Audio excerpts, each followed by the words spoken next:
speaking of which, just to kind of change things here a little bit, the NBA kind of borrowed a page from European soccer where they play in-season tournaments that's for a different cup than the NBA trophy. Like, have you been following this at all? I don't follow any basketball. Sorry, Dave. Yeah, it's really interesting. Like, they have a little mini tournament inside of the season, kind of similar to the way European footy does. And I wonder if this will ever spill over, because I know they do it over in my buddy Danny Stewart, who coaches over in the UK. I know he's mentioned that they do it as well in their league just to kind of keep things consistent, and the fans over there get it. I don't think the North American audience would really get it, but it's a really interesting way. So you would, for instance, like the Jets played in Vegas Friday night. They would play another game on Saturday that wouldn't count towards the regular season, but it would count towards a different trophy that's played in the season, but not toward season points. I would love to see the NHL participate in something like a Champions League. So if you don't know, in Europe, teams in the SHL will play teams in the Swiss Top League and the Finnish Top League and not the KHL, but all the European leagues and the German league. They all come together and will play inter-country leagues for the Champions League championship, which is really cool. You get some really cool matchups and competition, but it's only 1 game a month, 2 games a month, 1 game a month, and then they sprinkle it throughout the entire season. Yeah, and there's been conversations about the KHL, playing against the NHL, and that's why the NHL has done this hockey. They'll play the first regular season game. And the NFL's been doing it for years, where they do it over in England and Germany and whatnot, and trying to spread the game and grow the game. And I get all that, but I think you would probably infringe on the World Championships a little bit if you started doing stuff like that, because after the non-playoff teams, their players go over and play in the World Championship.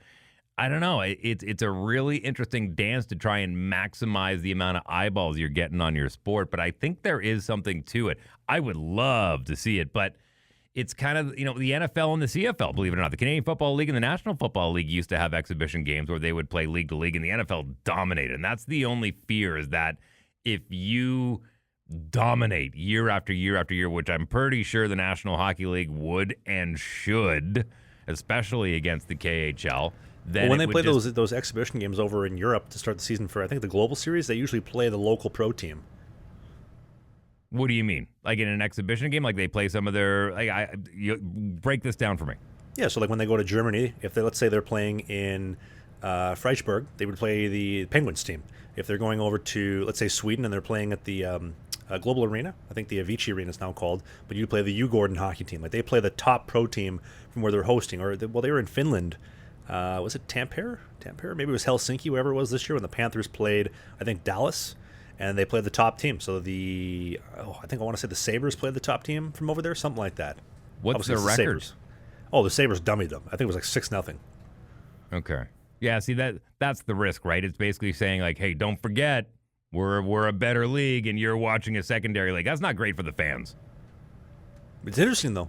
Had me watching. Yeah, I mean, it's an interesting experiment.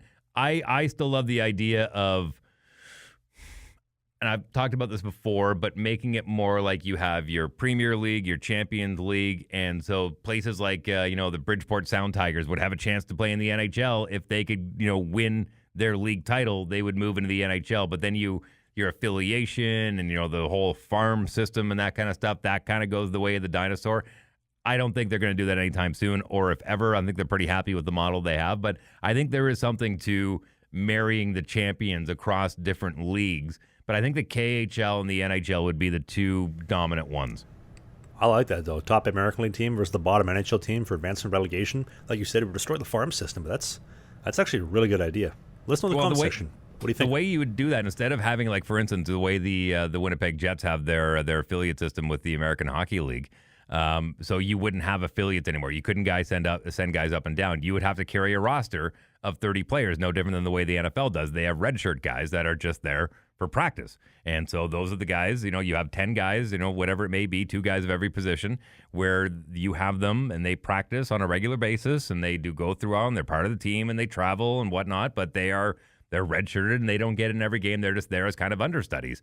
So I think that would be the only way you could do it, is carrying a bigger roster, but that throws a real big wrench into your salary caps and your union dues, and they would have to be a very, very long talked about situation for that to happen. But I love the idea that Fort Wayne, Indiana could be playing in the Stanley Cup Finals one day. Hey, more hockey content. It's might be old, it might be new, it might be a full episode, it might be a half episode, but you can click these boxes because who doesn't like clicking boxes?